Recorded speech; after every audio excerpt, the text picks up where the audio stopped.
Assalamualaikum warahmatullahi wabarakatuh. Ila hadratin Nabi Mustafa Rasulullah sallallahu alaihi wasallam. Bismillahirrahmanirrahim. Syekhina Ibn Hajar al-Asqalani Bismillah Syekhina Syekhina Bismillahirrahmanirrahim. Hadina Muhammad Khatib bin Muhammad. Bismillahirrahmanirrahim. Muslimin wal muslimat wal mu'minin wal mu'minat. Syaikhul Fatihah. Bismillahirrahmanirrahim. Alhamdulillahirabbil alamin arrahmanir rahim maliki yaumiddin iyyaka na'budu wa iyyaka nasta'in ihdinas siratal mustaqim siratal ladzina an'amta 'alaihim ghairil maghdubi 'alaihim waladdallin. Bismillah wassalatu wassalamu ala Rasulillah Muhammad ibn Abdillah wa ala alihi wa sahbihi wa mawalah. La haula wala quwwata illa billah. Allahumma faqihna fid din wa 'allimna at-ta'wil. Amma ba'du. Fa inna asdaqal hadithi kitabullah wa khairal hadi hadi Muhammadin sallallahu alaihi wasallam wa syarrul umuri muhdatsatuha wa kullu muhdatsatin bid'ah wa kullu bid'atin dhalalah wa kullu dhalalatin finnar. Bismillahirrahmanirrahim. Sebagaimana minggu lalu telah kita sampaikan, pada malam ini saya membawa lampiran-lampiran atau ringkasan-ringkasan terkait tentang teori dasar haji dan umroh. Sekalipun prakteknya belum, teorinya kita matangi, mudah-mudahan wasilah teori kita pelajari, Allah beri kemudahan kita pergi haji dan umroh. Baik, udah pegang satu-satu Pak? Ya. Kalau nggak kebagian, ya fotokopi nanti. Ya, sisanya. Fotokopi gampang saja. Iya. Kita baca satu-satu dulu ya, kita perhatikan kalimatnya. Ini saya nulisnya pakai bahasa Indonesia sengaja, walaupun di bawahnya ada Arab, dikit Arabnya, sisanya Indonesia biar bisa baca sendiri. Gak kelihatan ya? Yang pertama itu kita bahas pengertian dulu ya. Yang pertama haji. Haji ini secara bahasa artinya menyengaja, bertujuan, ada kesengajaan, itu namanya haji. Itu secara bahasa. Tapi secara istilah syarak, bahwa haji ini adalah berkunjung ke Baitullah untuk melaksanakan ibadah sesuai dengan syarat-syaratnya. Itu namanya haji.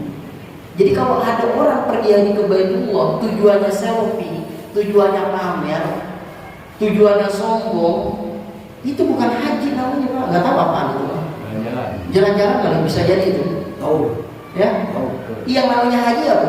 Haji itu orang berkunjung ke Baitullah, rumah Allah. Tujuannya ibadah sesuai dengan syarat dan rukun-rukun tertentu. Jadi kalau ada orang yang pergi haji tujuannya pamer, tujuannya sombong, nih saya pulang ini wajib dipanggil Pak Haji. Nah, kita kerja rukun Islam 5 kagak disebut Pak sholat, habis selesai sholat. Bener gak ya? Nah, haji itu rukun iman, rukun Islam. Rukun Islam kan ya?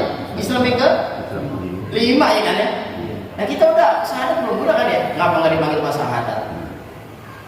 Sholat baru usah kita sholat. Pak sholat mau kemana? Begitu kagak dipanggil. Jadi sebenarnya penamaan Pak Haji mah itu istilah kampung kita aja. Ya kagak ada istilah di kitab. Wabada haji yusama Pak Haji. Ya kagak ada setelah pergi dari Pak Haji dipanggil Pak Haji. Bahasa kita aja itu sebenarnya mah. Jadi perlu kita garis bawahi, haji pergi ke Baitullah tujuannya ibadah. Bukan lagi yang namanya kesombongan, bukan lagi namanya pamer, bukan lagi namanya selfie. Sekarang banyak bapak, bukan itu lagi, dibikin video, nggak tahu, li ajlil ibadah atau li ajli terkenal.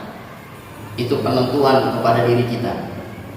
Maka haji itu berapa banyak orang yang haji tapi hajinya kagak diterima sama Allah, yaitu tadi. Ya.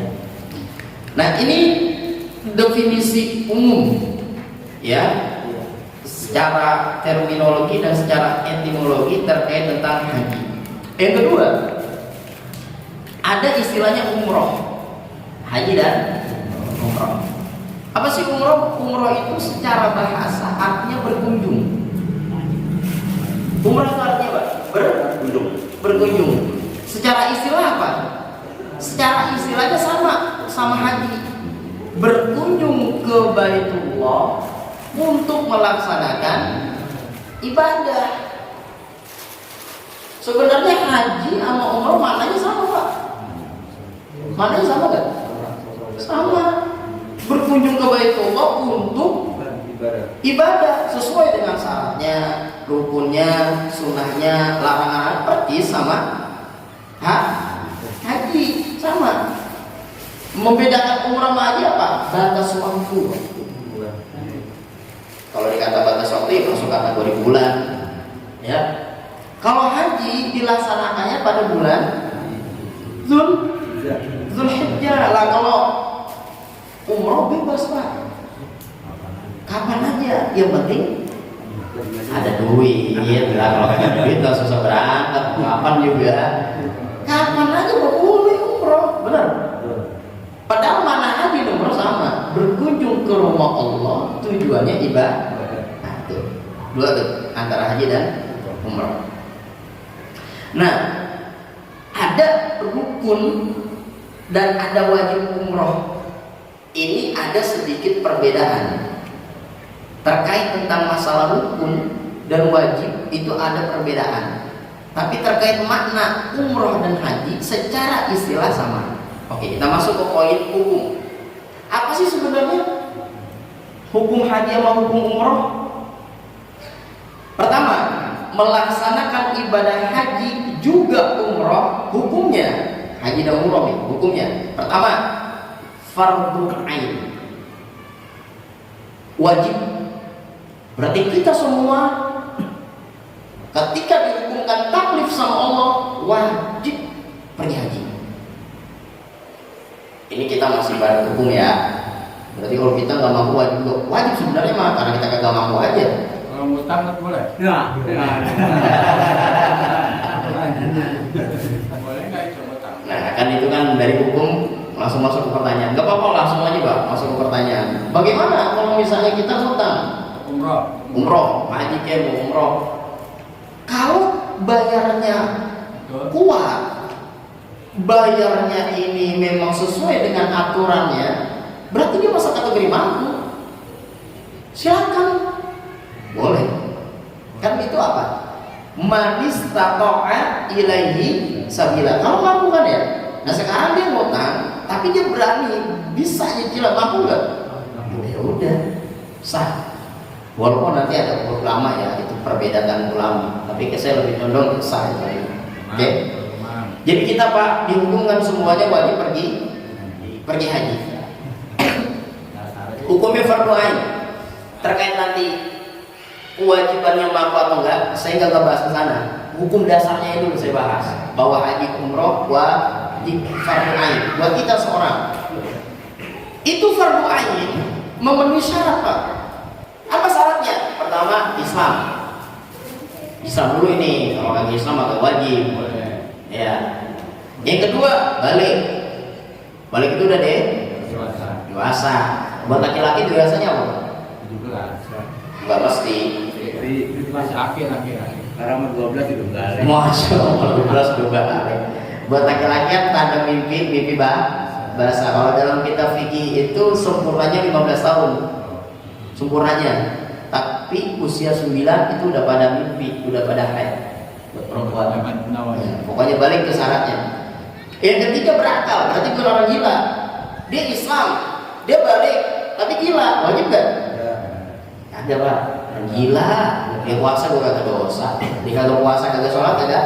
Jadi sebenarnya kalau misalnya kita Islam kagak pengen dapat dosa, gila. Sholat kagak, puasa kagak, ibadah kagak, insya Allah itu mah kagak bakal dosa. Nah itu gila. Berarti kalau kita kagak gila, ngerjain sholat wajib, ninggalin dosa. Kalau nggak berdosa, gila. Keempat, merdeka Pak. Merdeka itu kita statusnya bukan budak. Di zaman Nabi kan banyak budak. Nah kalau kita kan ini orang merdeka semua, ya kan? Nah boleh kewajiban kita nih, fardhu ain pergi haji. Apalagi mampu. Nah baru dah tuh mampu. Istafa. Kalau nggak mampu ya nggak usah dipaksa, tungguin aja. Ya, cuman ada usaha, udah tau kagak mampu kayaknya udah pasrah aja usaha kagak. Kita emang kualitas kagak mampu ekonomi, ada ikhtiar. Lu udah kagak mampu diem aja. Bagaimana Allah ayu dan tak? Bagaimana kerja ada apa kagak? Usaha dulu, ikhtiar dulu. Nah kalau udah ikhtiar semaksimal mungkin, Allah kasih dah tuh jalannya. Emang kualitas ekonomi kita segitu ya begitu udah. Beda terkait hukum umrah dan haji. Nah di bawahnya Pak, difardukan ibadah haji dan umroh itu hanya sekali dalam seumur hidup. Kita di seumur hidup cuma sekali Pak, fardu ain. Haji sekali, umroh sekali, gugur udah kelar. Ini kita hampir tiap tahun balik mulu pergi haji. Saya punya guru Pak, Allah yarham almarhum Kiai Ali Mustafa Yaqub. Beliau sampai nulis Pak kitab Haji Pengabdi Setan. Bukan tanggung-tanggung lain, haji pengabdi setan. Coba kalau Bapak kita pikir ini, haji ribet apa gampang Pak? Untuk masalah pendaftaran. Apalagi sekarang ini saya dengar hampir 10 tahun Pak. Orang yang belum pergi haji lebih banyak bilangannya dibandingkan orang yang sudah pergi haji. Kalau dia punya duit banyak tiap tahun pergi haji, kita yang pengen daftar belum pergi haji tergeser tuh gara-gara dia. Padahal dia kewajibannya kelar, kita yang kewajibannya belum kelar. Gara-gara dia kuota kita terbatas. Mendingan duit yang dia punya jangan pakai pergi haji lagi. Pakai gunain itu lebih bagus manfaat. Kadang-kadang kayak egoisan kita timbul karena duit banyak. Ada ribet kali nggak bisa duit bagaimana? Banyak caranya. Banyak caranya. Musola ini kurang bagus. Pakai beliin. Tingkat lagi atau bagaimana? Kasih fasilitas lebih manfaat. Anak yatim di kampung gua berapa orang? Yang janda. Bisa pakai dicat. Cari deh kalau janda yang apalagi yang masih botok banget. Yang udah nenek-nenek cari kumpulin semua. Kasih per orang 1 juta. Lebih 5 juta lebih. Tolak lama-lama habis duit. Ini kadang-kadang bagaimana cara ngabis duit? Dia pergi haji tiap tahun, tiap bulannya dia umroh. Padahal kewajiban haji dan umroh hanya udah cukup sekali aja. Nah maka haji dan umroh bisa dihukumkan sunnah. Buat siapa? Pertama, muslim yang belum balik. Sunnah Pak. Ini kita muslim nih, punya anak kecil belum balik, kita ajak ke haji, kita ajak ke umroh, boleh nggak? Boleh. Tapi hajinya jadi haji apa tuh? Sunnah, bukan jadi wajib. Ketika dia jadi haji sunnah, berarti dia kudu balik lagi ntar kalau udah balik. Enggak mau kita gini bahasanya, bro gitu percuma masa balik lagi 2 kali. Mau dia pelit sama ibadah. Biarin aja kita balik lagi kalau ada rezeki mah. Ngajarin dia dulu tuh di sana, walaupun hukumnya wajib. Nah yang kedua, hukumnya umrah haji itu sunnah buat siapa? Hamba sahaya, budak, itu sunnah hukumnya gak wajib. Yang ketiga buat apa? Muslim yang telah melaksanakan haji atau umrah. Udah itu, ketika dia melaksanakan haji dan umrah sekali, udah gak jadi fardu ain, malah jadi sunnah. Nah ketika jadi sunnah, lalu mengalahkan fardu orang lain, itu bisa jadi dosa Pak. Orang lain tergeser gara-gara dia kotanya. Harusnya kotanya dia yang masuk nih yang belum pergi haji, karena dia duluan yang daftar. Jadi kalah tuh yang belum pergi haji. Padahal yang pergi haji hukumnya sunnah, yang belum pergi haji hukumnya wajib. Makanya saya punya guru sampai ngarang ke kitab Haji Pengabdi Setan. Bahasanya udah kasar banget itu, tapi isinya gak segitu kasar. Ya, tapi apa? Lebih menekankan manakala duit banyak dan lain sebagainya, ya udah alokasikan ke ibadah yang lain. Ustaz, kalau misalnya dibuka travel, beda urusan itu mah ya. Emang dia yang membantu orang ke sana ke sini. Kan dia pergi aja tiap hari. Iya beda artinya. Ya, kualitas dia emang membawa menuntun kita. Ya kalau kita nggak dinuntun, siapa yang mau ngasih tahu ke sananya? Nah, itu terkait masalah hukum. Jadi haji dan umrah itu termasuk ke Islam. Haji dan umrah memenuhi kewajiban seorang muslim atau untuk memenuhi rukun Islam. Kan kita ketahui rukun Islam ada 5. Terakhir itu pergi haji, umrah ke Baitullah. Baik, dari pengertian, dari hukum, ada yang mau ditanya? Baik. Selamat. Maksudnya nanya ini Ustaz, kalau RH plus tuh kan nggak sebulan tuh hukumnya sama nggak yang sebulan yang biasa? Terkait tentang haji plus sama haji non plus, bedanya cuma satu Pak. Kalau haji plus yang dilaksanakan rukun syarat wajib bukan, rukun-rukunnya aja yang dilaksanakan. Berarti nggak sebulan ya kan? Nggak sebulan, nggak nyampe, rukun-rukunnya aja. Sunnah-sunnahnya nggak dapat. Kalau yang non plus semuanya benar. Ya pertimbangannya yang plus ya bisa cepat berangkatnya. Tapi sama tuh itunya. Sama, sahnya masa ya satu lagi niat dah, bukan karena yang lain, tapi karena Allah Subhanahu Wa Taala. Ya itu doang yang menjadi perbedaannya. Pokoknya dalam masalah ibadah begini Pak, jangan pakai kata sayang. Pak, kalau haji plus itu mahal, tapi kita rukun doang sayang, udah. Karena kita nggak tahu umur sampai kapan. Kalau Allah udah kasih kesempatan, udah mau haji plus mau kagak kalau emang ada satu lagi tadi ada duitnya, berangkat aja udah. Ya, berangkat aja udah. Memenuhi rukun Islam. Nah, kita masuk ke lanjutnya. Pengertian sudah, hukum sudah, dasar. Apa sih yang mendasari hukum haji dan umroh itu? Pertama, kata Allah dalam surah Ali Imran ayat 97, walillahi 'alan nasi hijjul baiti man istata'a ilaihi sabila. Walillah, depannya itu walillah. Jadi semata-mata karena Allah, berarti menjadi kewajiban manusia melaksanakan ibadah haji ke Baitullah jika mampu. Berarti kalau ada haji walillahi bukan karena Allah, nggak sah hajinya. Secara apa? Batiniah. Mungkin secara zahirnya mah orang lihat pergi haji, tapi batiniah diterima atau tidaknya itu tergantung niat kita. Makanya benar-benar murni Pak. Kalau orang pergi haji umroh dari sebelum pergi itu udah kita istighfar perbanyak. Jangan sampai ibadah kita ini benar-benar ibadah yang ingin dilihat bahkan dipanggil Pak Haji. Kenapa? Konsekuensinya makbul wa ghairu makbul. Bisa diterima, bisa juga tidak diterima oleh Allah Subhanahu wa Ta'ala. Jadi banyak sekali orang-orang di sekeliling kita haji itu bukan karena Allah, karena ingin dipanggil Pak Haji. Itu satu tuh hukum dasarnya dari Quran. Ada lagi hukum dasarnya dari hadis Nabi Sallallahu Alaihi Wasallam yang sering kita dengar pelajaran SD. Apa bunyinya? Buniyal Islamu ala khamsin syahadati an la ilaha illallah Muhammadur Rasulullah wa iqamis shalah wa ita'iz zakat wa shaumi ramadan wa hajjil baiti man istata'a ilaihi sabila. Itu mau udah sering kita dengar kan?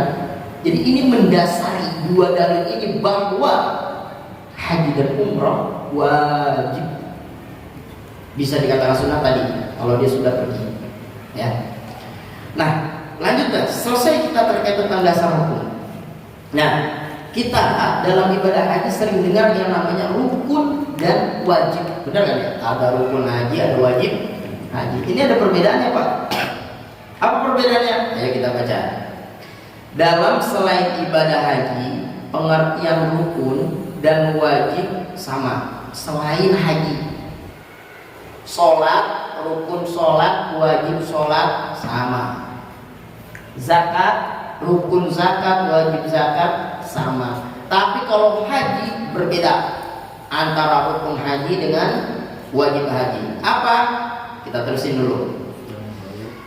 Ialah suatu yang harus ada atau harus dilaksanakan ketika melakukan suatu pekerjaan ibadah. Jadi di luar haji yang namanya rukun atau wajib itu suatu yang wajib ada dalam melaksanakan ibadah. Kalau itu tidak ada, tidak sah ibadah kita.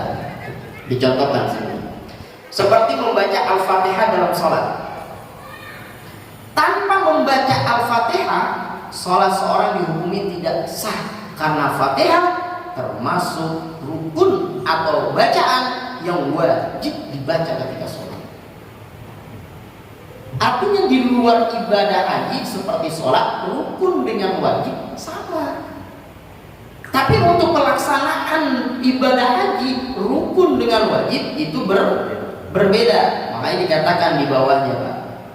Dalam ibadah haji, rukun dan wajib itu dibedakan. Haji seorang dikategorikan tidak sah apabila meninggalkan satu rukun haji. Orang ibadah haji ninggalin satu rukun haji, hajinya kagak sah. Itu rukun. Berbeda dengan wajib haji. Tetapi bila yang ditinggalkan adalah wajib haji, maka hajinya sah, tapi wajib bayar dam. Itu bedanya. Kalau ditanya orang apa beda rukun dan wajib haji, kalau rukun haji ditinggalin satu aja nggak sah hajinya. Kalau wajib haji kita tinggalin sah, tapi wajib membayar dam. Dam itu denda. Nah, timbullah pertanyaan, emang rukun haji apa aja sih Ustaz? Emang wajib haji apa aja sih Ustaz? Nah, kita ketahui nih satu-satu. Pertama, rukun haji, ihram. Kedua, wukuf di Arafah. Ketiga, tawaf. Keempat, sa'i. Kelima, bercukur. Dan yang keenam, tartib. Kagak boleh acak-acakan. Ya, ntar yang pertama cukur, kedua tawaf, tiga sa'i. Itu acak-acakan namanya. Itu jangan acak-acakan. Itu termasuk rukun. Manakala rukun haji ini satu aja ditinggalin, misalnya dia kagak ihram, ya kagak sah hajinya. Dia ihram, dia wukuf, dia tawaf, dia kagak sa'i, kagak sah. Dia nggak tawaf, nggak sah. Itu namanya disebut rukun haji. Nah, kalau wajib haji apa? Wajib haji nih beda. Wajib haji pertama ihram dari miqat. Yang kedua, mabit di Musdalifah, itu wajib haji. Ketiga, mabit di Mina, wajib haji. Yang ketiga, melontar jumroh, wajib haji. Dan yang kelima, menghindari hal-hal yang diharamkan. Nanti apa yang diharamkan? Ada. Itu wajib haji. Nah, kalau wajib haji ini satu aja, kita misalnya pergi haji kagak mabit di Musdalifah, haji kita sah nggak? Sah. Tapi wajib bayar? Udah selesai perkara. Itu perbedaan wajib dan rukun. Nah, itu terkait tentang haji itu, Pak. Nah, sekarang kita masuk terkait tentang umroh. Ada rukun umroh, ada wajib umroh. Rukun umroh apa aja? Pertama, ihram, tawaf, sa'i, bercukur, tartib. Beda sama haji cuma satu. Apa, Pak? Wukuf di Arafah. Jadi kalau umroh rukunnya sama kayak haji, cuman bedanya nggak wukuf di Arafah. Udah, itu dua perbedaannya. Jadi kalau bapak umroh, ingat ini titik poinnya rukunnya. Mau haji, ingat ini titik poinnya rukunnya. Selama rukunnya udah dijaga, sisanya nggak sempurna, sah. Tapi kalau rukunnya aja udah hilang, nggak sah udah.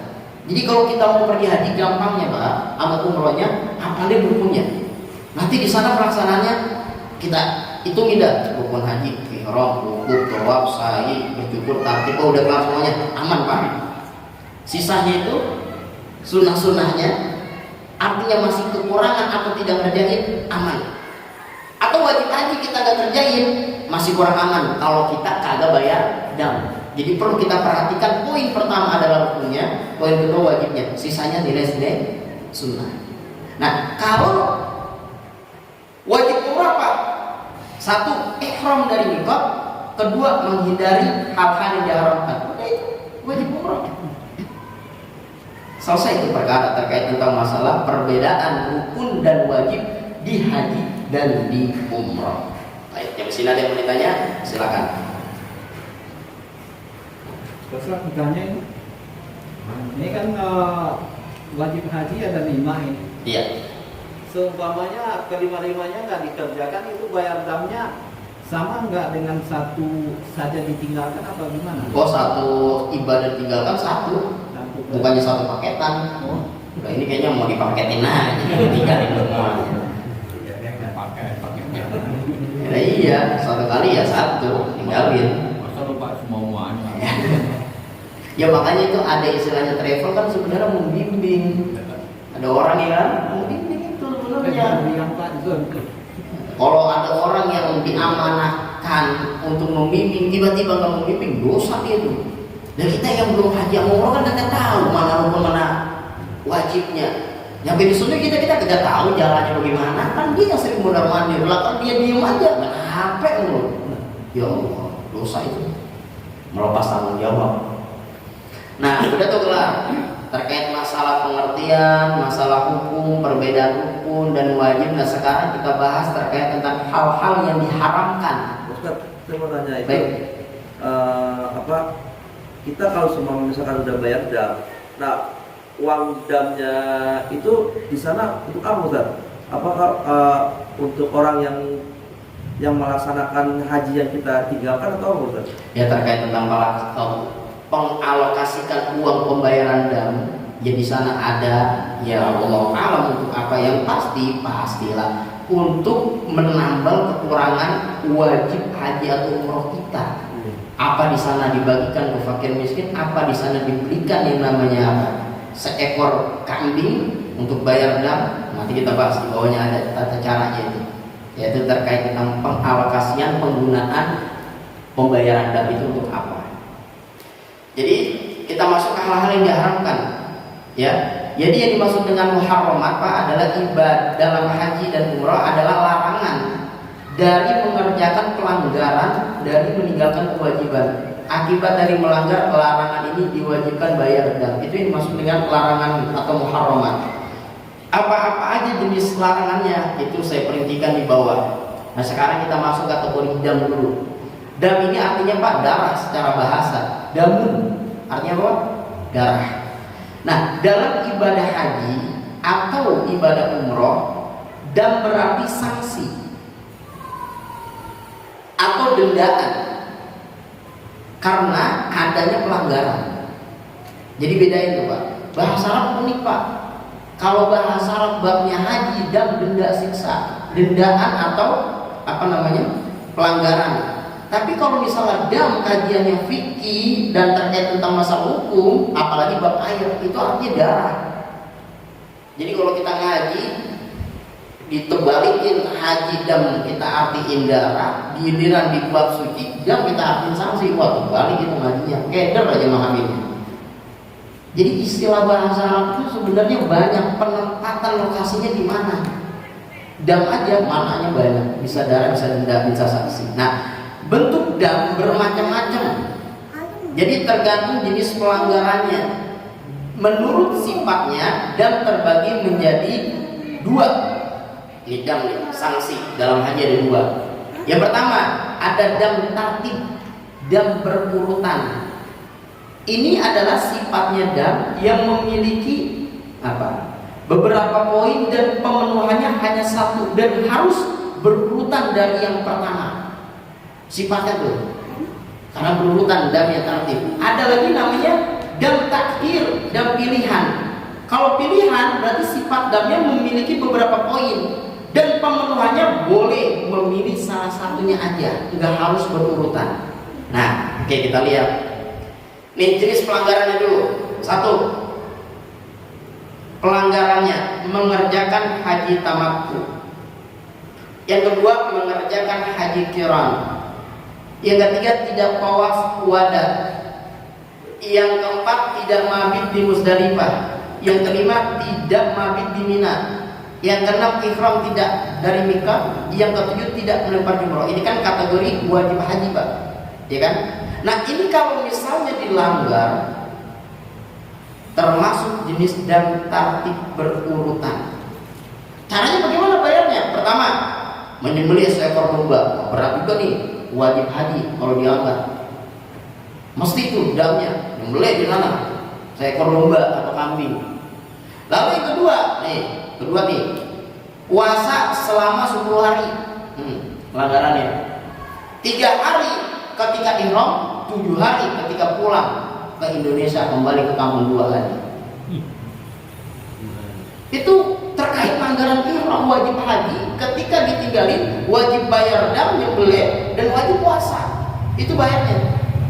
Kalau itu belum dilaksanakan, nggak sah haji kita. Selesai itu terkait tentang masalah jenis pelanggaran. Yang kedua, ada laginya pelanggaran yang nggak boleh kita lakukan ketika haji dan umrah adalah hubungan intim, jima. Kalau ada orang haji jima,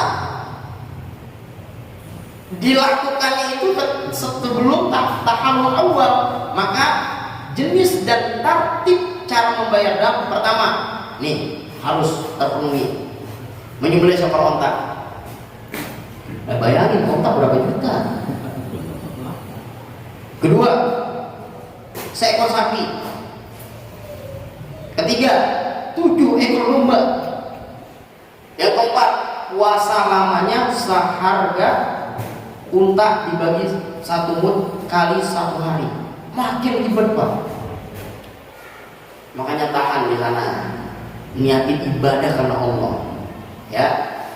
Kalau udah niatin karena ibadah karena Allah, insya Allah terjaga.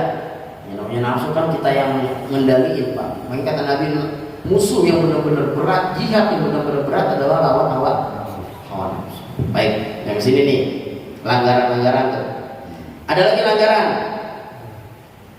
Haji sama umroh, ketika kita haji umroh jangan kawin di sono, Pak. Nikah kagak boleh, menikah kan kagak boleh. Nikah kagak boleh, jadi wali kagak boleh, Pak, di sana. Ini haji nyari orang Arab di sana. Dikawin lagi. Nah, apalah ketika dia kawin lagi ada nggak damnya? Emang sih ketika orang haji dan umroh tidak ada dam, tapi status ibadah pernikahannya tidak sah. Nah, kalau tidak sah, zina berarti.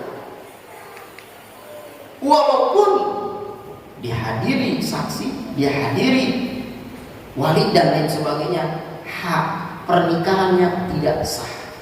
Karena